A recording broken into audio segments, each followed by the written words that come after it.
ఆ పిల్లలు అలా ఆడుకోకూడదని పిల్లలకి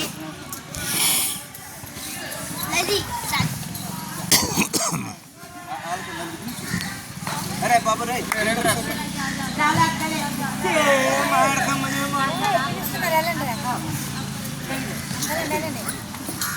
మా పిల్లలు రోడ్డు మీద తిరగకూడదని హాస్టల్లో చదివిపిస్తున్నాం.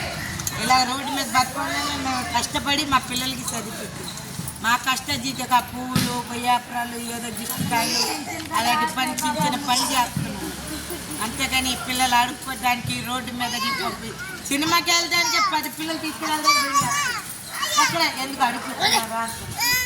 సినిమాకి వచ్చే అంటే అబద్ధం అంటుంది. సినిమాకి మొన్న ఒక సినిమా బాలకృష్ణ సినిమా పిల్ల లాంచ్ ఎక్కిపోయి 2 శాతాలు అయిపోయింది. ఇప్పటికి వచ్చి సినిమా చూడలేదు. ఆ బండ పిల్ల వెళ్ళలేకపోతుంది.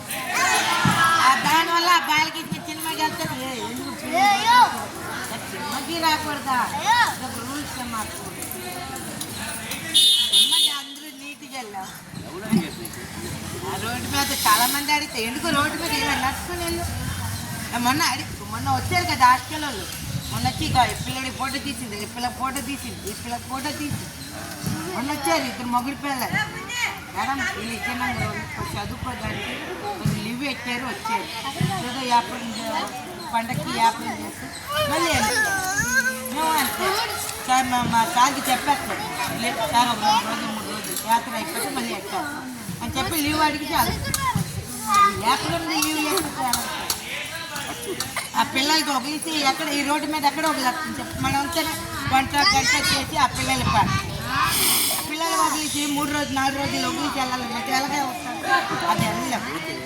తర్వాత ఇప్పుడు వీళ్ళందరూ నోరు తలతో కూడా నెట్టు చెయ్యాలి. ఆదివారం మళ్ళీ వస్తాను. ఎవరు నీట్గా తలగట్ల చూసుకొని ఎవరు నీట్గా నూనె రాసుకొని మంచి గిఫ్ట్ కొబ్బరి రాసుకొని స్నానం చేస్తాడు, మంచి బట్టలు వేస్తాడు, ఆడికి ఫస్ట్ ఇస్తాడు. మంచి పెన్ను మంచి పుస్తకం ఇస్తాడు.